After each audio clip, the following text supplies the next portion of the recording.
Castle Goring from Nikki, Aurora, and from me. Well, we have a lot of ground to cover today, some of which is of significance, others, bits of it will be hopefully just entertaining, and I'm going to try to interweave so that the gravitas and the levity can be sort of interwoven so that hopefully everybody will be entertained, and those who don't really want anything too weighty will be able to tolerate it. So do let me know what you think of the blend. Queenie Morris says, hello, Lady C. Question. Can King Charles not dissolve Parliament? Well, of course, to those of you who don't know, we have a very left-wing government which got in with a huge majority, despite only a third of the electorate voting. That's an indictment against the voters, incidentally. If you don't vote, you can't expect to have your voice heard. And of course, a lot of people are suffering from voter regret. Well, they voted in the government, those who voted, and a lot of it was a protest vote. Well, they're stuck with the protests. So we just had a hugely left-wing budget, which is effectively trying to legally recalibrate the whole of the structure of this country to destroy the social structure of the country as it has been up to now. I don't know what bit of the government is hard left. People were surprised by. I mean, I don't know why they're surprised now, but anyway, no, the king can't dissolve Parliament without putting the crown itself in danger of being abolished. The people voted in the government. We are stuck with the government for either the full life of the Parliament, which is 5 years, and now that we don't have fixed parliaments anymore, thank God, unless there is a political crisis, there is a looming financial crisis, which has already started, because, of course, the government has just introduced a budget which is onerous to the nth degree and means that basically no one will be able to make any money. So, but the government is in power, and the king can't just decide he is going to dissolve Parliament, although he does have the right to dissolve Parliament, but only under certain conditions. He would be abusing his power, and he's not going to abuse his power, and he should not abuse his power. I hope that answers the question. Anna P. says, do you think it appropriate for Tom Parker Bowles to be making announcements on the King's health the way he has been doing? To those of you who don't know, Tom Parker Bowles is Queen Camilla's son with Andrew Parker Bowles. He is a professional journalist. He has a column on the Mail. He's a food columnist. He's just recently published a book. He is a jobbing journalist. Is it appropriate for him to have made the comments that he did about the King's health? His message was basically that which I and other people who presumably are in the know have been trying to get across, which is that the King has cancer, that the King's cancer does not appear to be curable, but that it is treatable, and that he should hopefully be able to live beyond the 2 or 3 years that the Jeremiads have given him. So is it appropriate for him to comment? I think yes. It gets across a positive message. The king himself said that he hoped to come back to Samoa if he lives long enough. Well, hopefully he'll be alive in 10 or 15 years. Hope rather than expectation. The king is entitled to a degree of privacy, but of course his health is of overriding interest to people because he is our king. It's a fine balance, and I think Tom Parker Bowles has addressed it very elegantly. So I hope that answers that question. And Barbara Luce says, my UK friends with some wealth think they might have to move to avoid these punitive measures. One has family that goes back to the Norman conquest, another to the time of Henry V. They are crestfallen. Well, they're not the only ones, my dear. Everybody needs to be worried. By raising the minimum wage to the extent that this government has, it's not going to create more jobs. It's going to create fewer jobs. Because if you have to pay a worker more whenever, and also business is struggling. But you see, Rachel Reeves has never been in business. She's never made a penny in her life. Most of them haven't. I don't think there's one member of this government who has actually ever produced wealth. They produce a lot of something else, but no wealth. But they know how to seize and spend everybody else's money. And they don't understand that wealth creation requires prosperity. They are a socialist government that is trying to destroy the ability of people of means to hand on their assets to the next generation.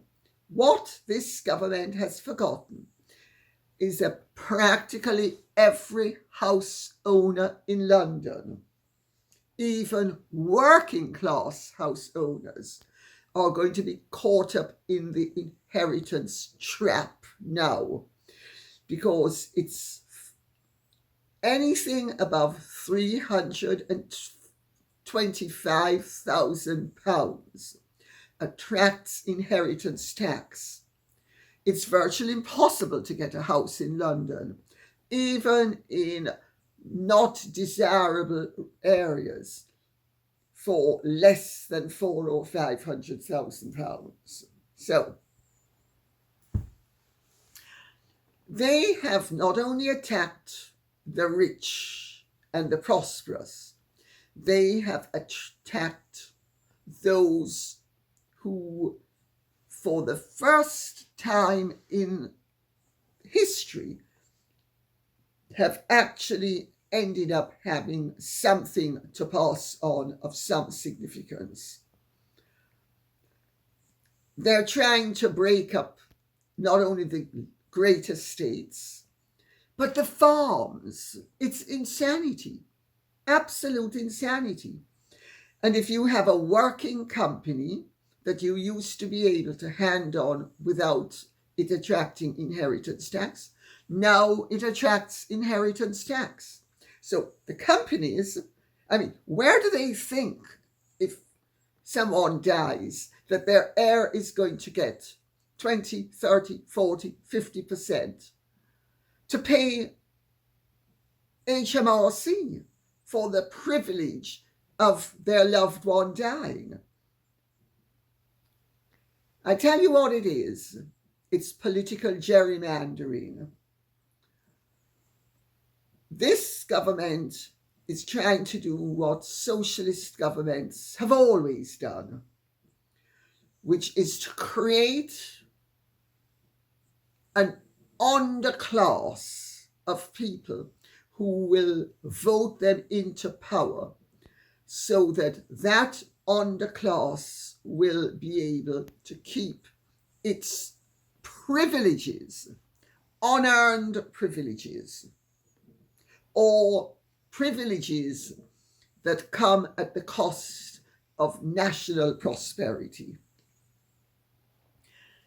It might work in the short term. It's not going to work in the long term, because once people are prosperous enough to be caught up in this web of taxation, and I'm now referring to working class people, and many of them are already caught up because their houses are worth more than £325,000.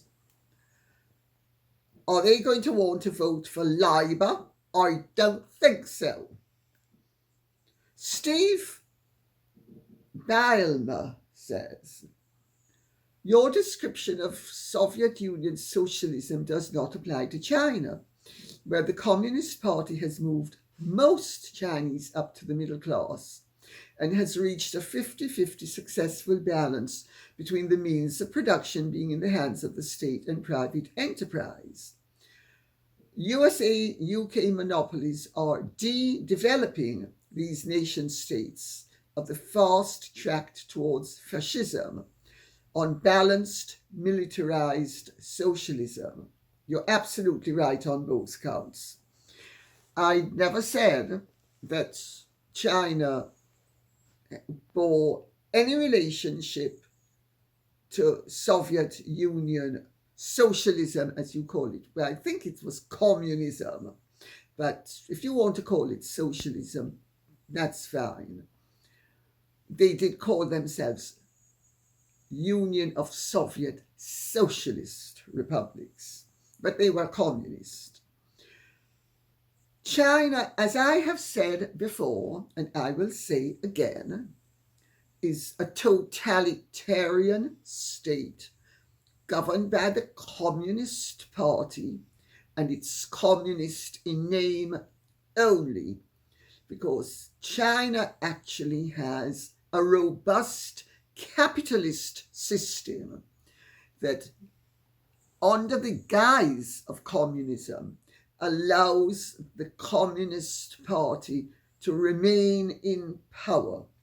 We, you are absolutely right, are heading in the opposite direction.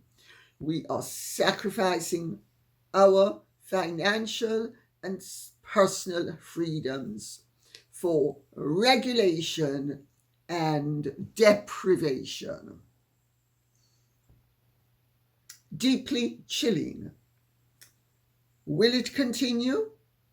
Let's wait and see, because the world is in a tectonic shift at the moment. Kay Hart says, the devil's pawn, the sinister way Prince Harry is being used by NATO. Lady C, what are your thoughts on Harry, the free speech destroyer, and his appearance at NATO? Well, I'm not surprised. There are people in positions of power who are worried that if Donald Trump gets in, that NATO will collapse under the weight of its own aggressiveness, because it has been very aggressively expanding. And NATO was created as a counterbalance sphere of influence to the Soviet Union. The Soviet Union doesn't exist anymore. That is why such leaders as the German Chancellor Kohl and the French President Chirac did not want NATO to continue to expand. And that is why Europe wanted to include Russia, which wanted to be included in the family of nations in Europe. And there would have been no need for NATO. But without the existence of NATO, the United States of America would not have had the influence that it has had and continues to have as a result of NATO. So, I personally think that people who think that NATO is going to collapse under its own weight if there is a settlement in Ukraine are actually naive. If it collapses, I don't think it's going to be collapsing day after tomorrow if the settlement is today. Let's put it that way. I think that is their fear and or their hope speaking.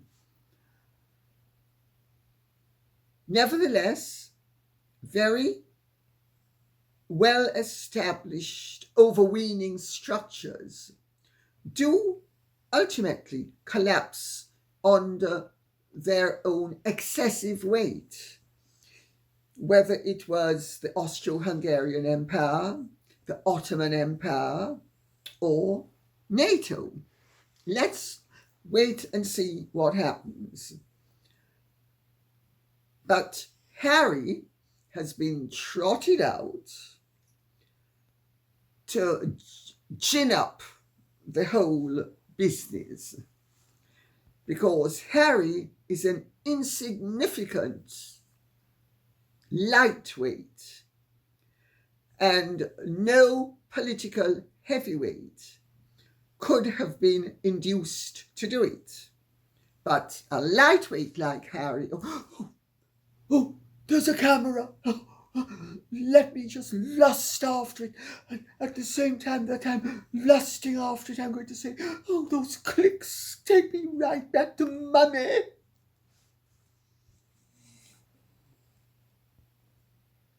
Is it sinister? I think it's cynical. Sinister? Is NATO sinister? Some people would say it is, other people would say it's not. But certainly Harry's use shows the extent to which NATO is scraping the bottom of the barrel now. Francesca Rose says, Metropolis is one example of a dystopian society, and another was Quatermass and the Pit. You are right, Lady C. We have been warned by very intelligent writers how quickly we could descend into a nightmare.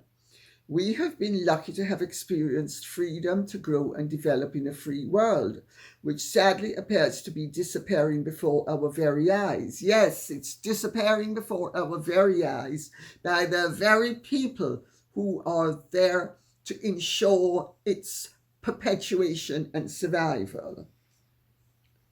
You know, in the last day or two, there have been some very ominous developments in this country alone. Let's stick to the United Kingdom. There was a recent judgment by Ofcom, which is the regulator of televisions and the media. Why we need one, I really don't know.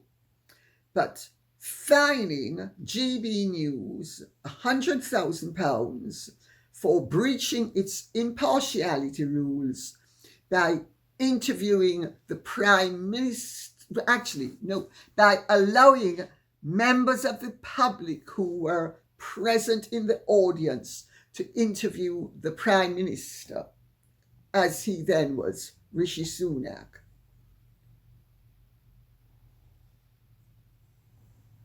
Are they idiots? There was one Prime Minister. There was a selection of people, each of whom was free to ask anything he or she wanted. Do they not understand that you couldn't have had a Prime Minister and his counterbalance to make it impartial, which is what their message is? I mean, are they idiots? We actually should get rid of Ofcom.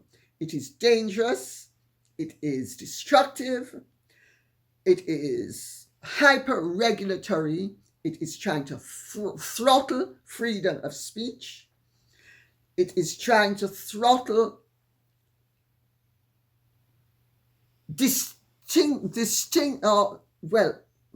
let me be careful how I put this.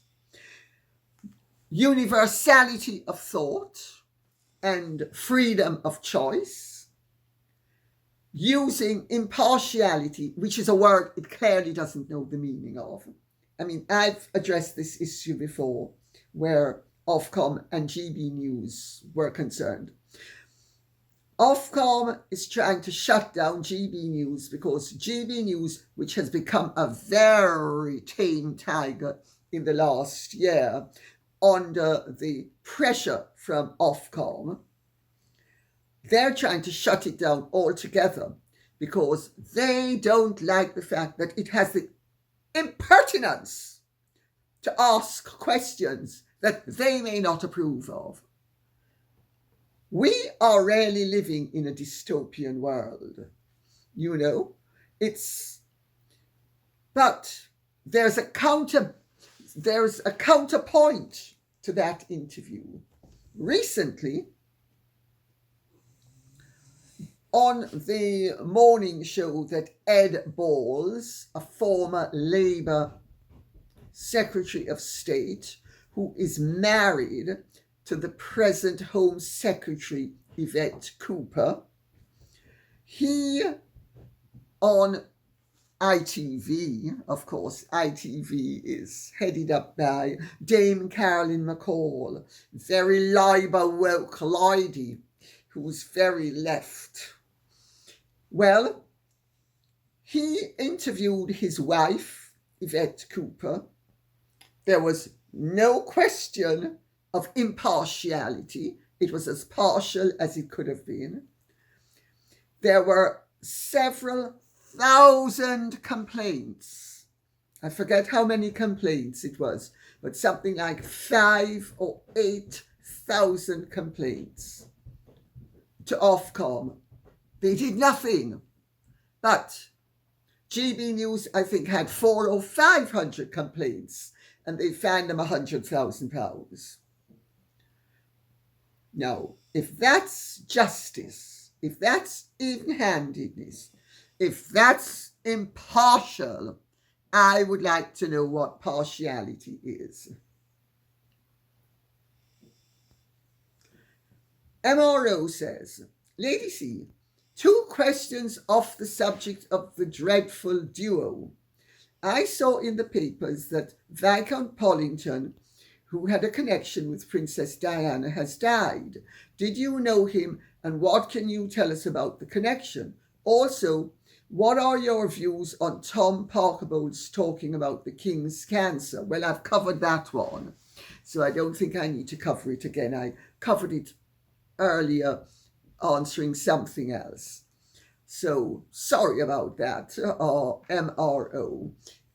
I've jumped the gun where that's concerned. Yes, I did know Johnny Pollington. His father is the Earl of Mexborough, and he was very good looking when he was younger. He also had a huge substance abuse problem and a drink problem. I also knew his mother, Elizabeth Pollington. She was a lovely, lovely woman. She was divorced. They were divorced. She was an alcoholic. She died of alcoholism. I mean, Elizabeth was the sweetest woman, but I mean, it really was so dreadful. You'd run into her in Sloane Square at 10 o'clock in the morning or 11 o'clock, and she'd be absolutely pie-eyed. So it's not surprising that she died young. Well, Johnny's sister Alethea, Lady Alethea Saville, was engaged to James Gilby at the same time that James Gilby was romancing Diana, Princess of Wales. And she ultimately died of a drug overdose. She broke off the engagement. She struggled to come to terms with the fact that James Gilby, who was very good looking and very much a catch, because, you know, Gilby's gin, very good Catholic family. His uncle, Monsignor Gilbey, or great uncle I think it was, who we all knew. I mean, Monsignor Gilbey went to every decent party that was held in town and lived at the Travellers' Club, which is one of the Pall Mall gentlemen's clubs. In fact, one of my sons is a member of the Travellers' Club, but not since Monsignor Gilbey has died. Monsignor Gilbey, can you imagine living at a gentleman's club for the whole of your, well, not life, but the whole of your priesthood? And so that's the sort of world that Johnny and Alethea came from and lived in.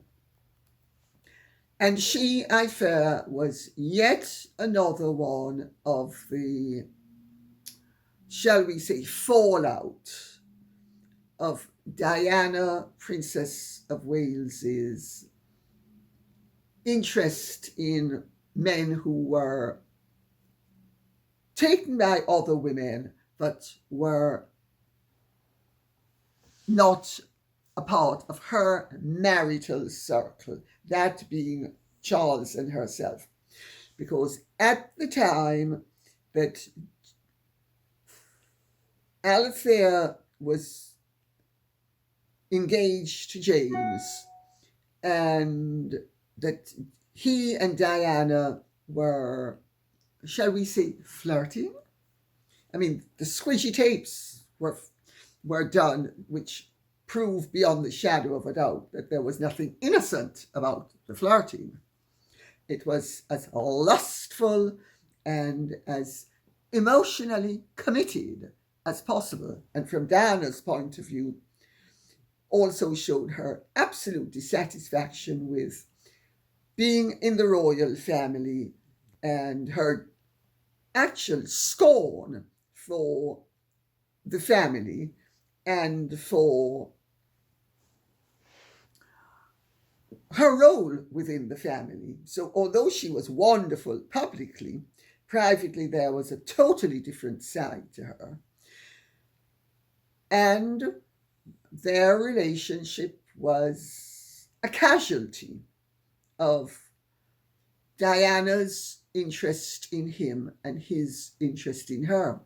But in fairness to Diana, there was history with James Gilby, because prior to her marriage, she went out with James Gilby, and she was very keen on James Gilby.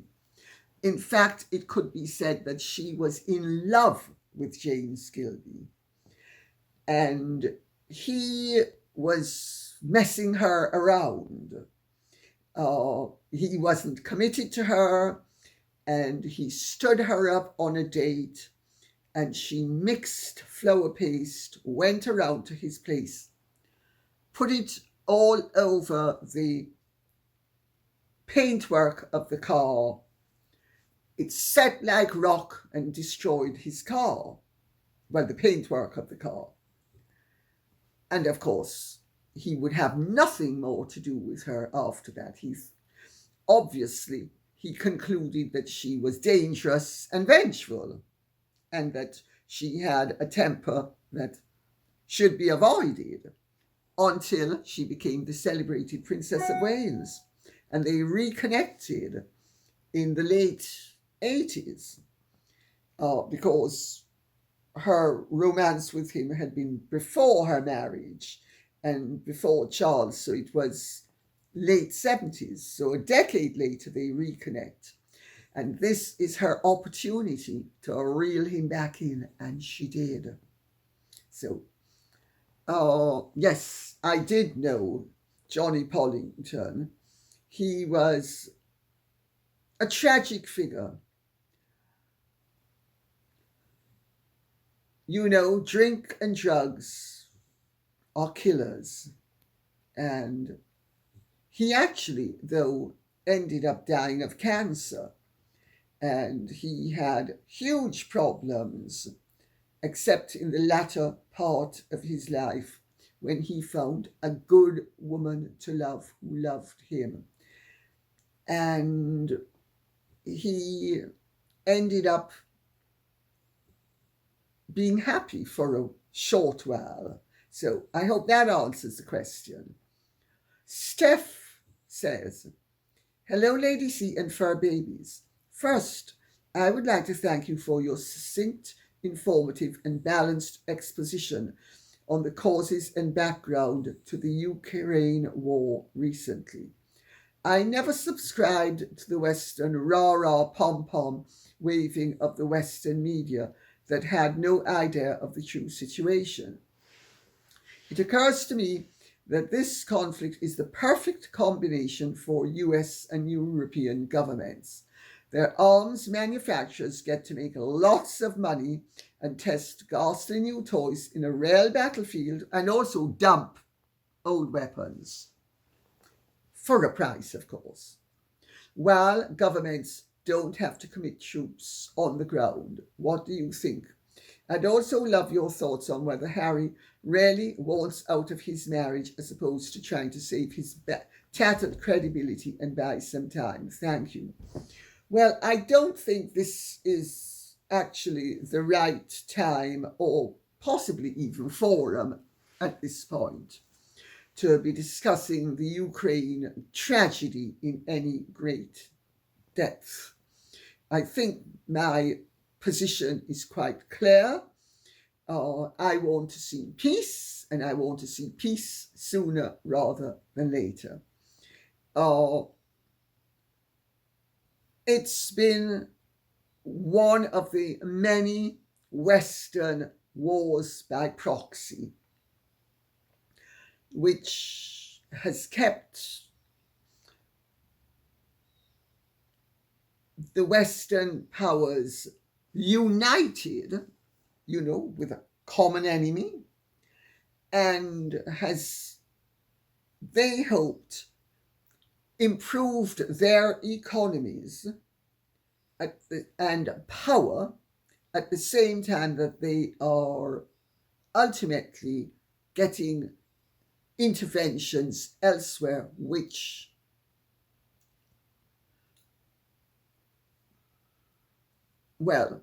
let's not even go. Well, I know, I'll finish the thought. Interventions elsewhere, which they think will ultimately shore up Western power. But it's not working. This is proving to be one of the West's remargans, a bridge too far. It's not going to end well unless it ends soon. And yes, so far, the West has been clever enough and judicious enough and wise enough to not commit its troops officially. They're being committed unofficially, but not officially. on the ground.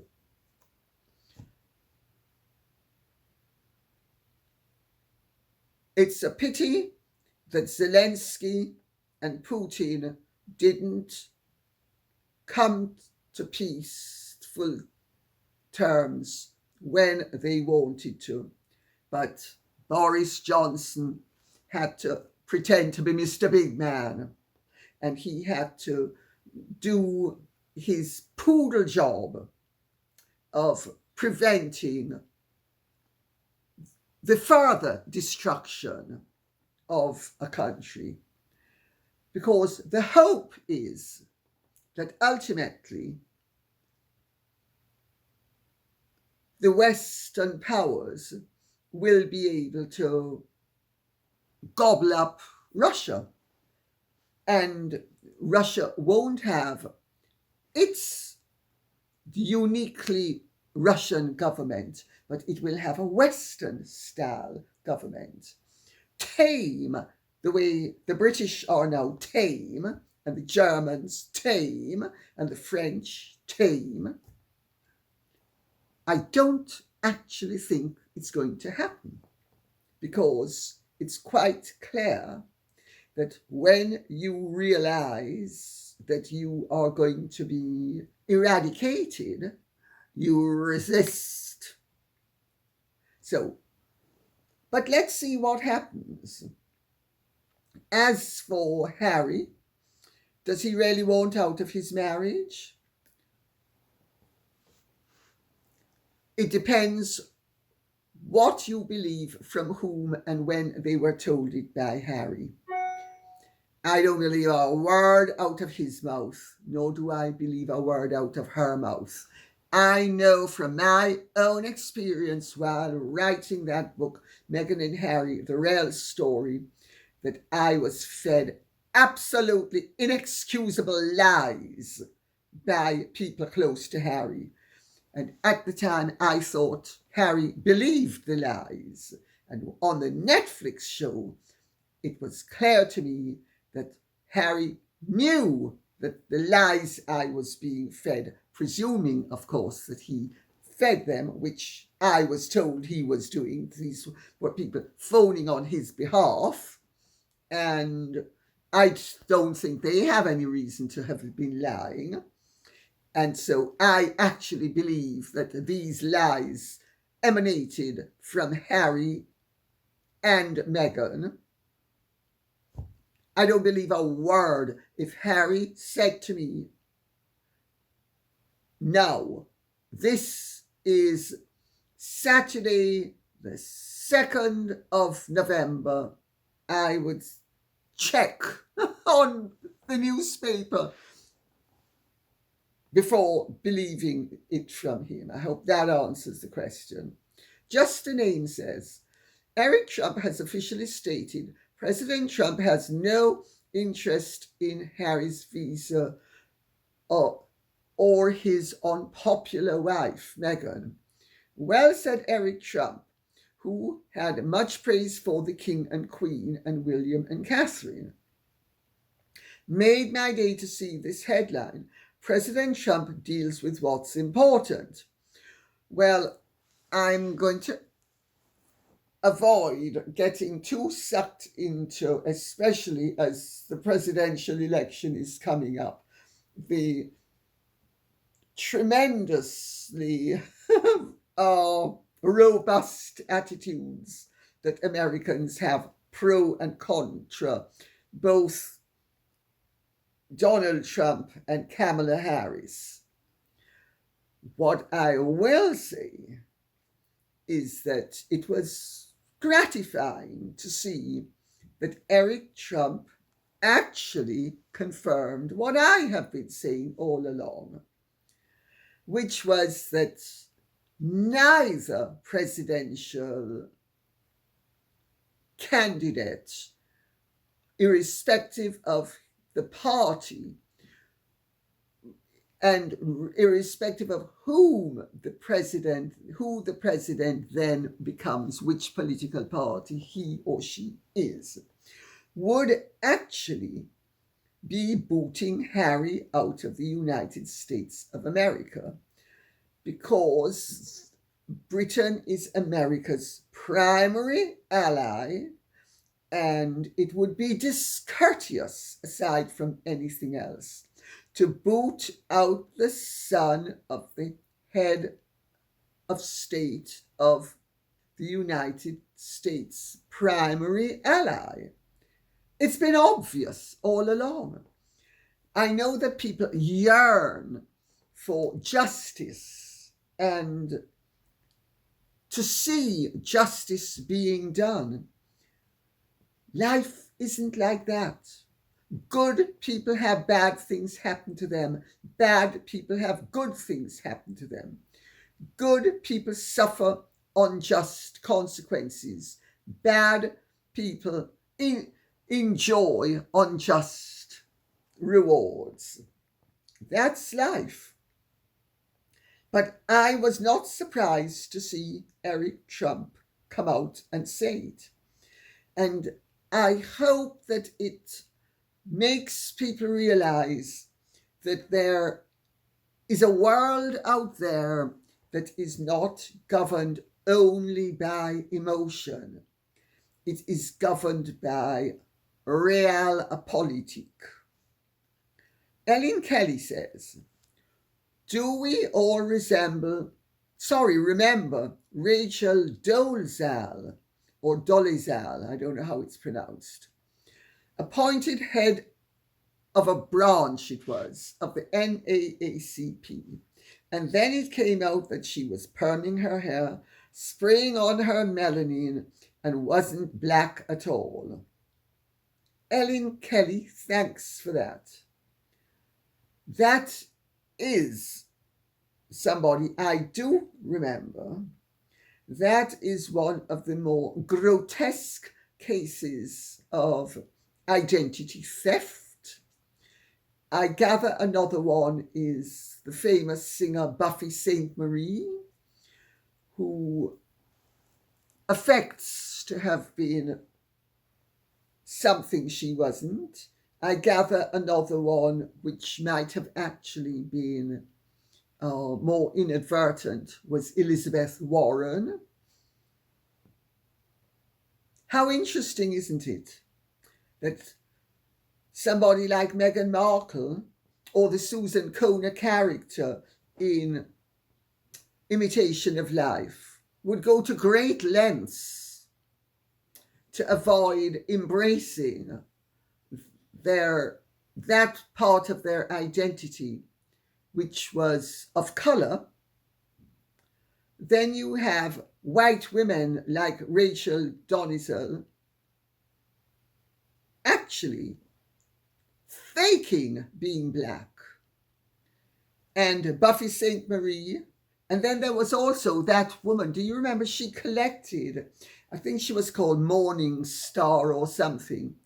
She, very beautiful woman, she collected an Oscar that Marlon Brando had won. And then it turned out she wasn't a Native American at all. Well, you have to laugh. But it says something of significance. And it ties in what the Lord Jesus Christ said. At some point in time, the first shall be last and the last shall be first. Nowadays, people don't aspire the way the Bouviers aspired to invent an aristocratic background. They aspire to invent a background which 50 years ago would have been regarded as undesirable due to being at the lower end of the social totem pole or the socio-economic totem pole. Really interesting. Is this a positive sign? Is this a negative sign?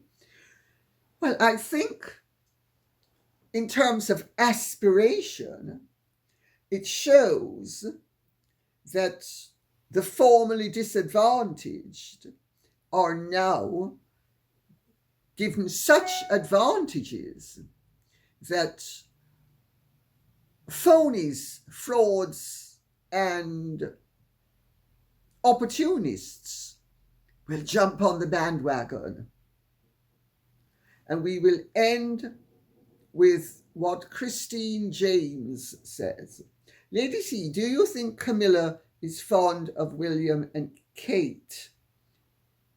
Yes, I think she's fond of William and Catherine. I think she used to be fond of Harry. I think she's deeply skeptical of Harry now, as is her husband. I think she has become increasingly fond of William and Catherine as time and circumstances that have brought Charles and Camilla and William and Catherine together more. Their interests in terms of the monarchy and in terms of their duty have converged in a way that nobody could have foreseen 10 years ago, even 5 years ago. So, yes, my understanding is she is fond of both William and Catherine, and more to the point, they are very appreciative of her. And on that note, I'll say thank you very much for listening. I hope this has been of some interest to you. If it has, please keep the questions and comments coming in so I will know what you would like us to be speaking about. Thank you so much. Take good care and Godspeed. And if you have truly enjoyed this, would you care to like, share, subscribe, press the notification bell, and a bientôt.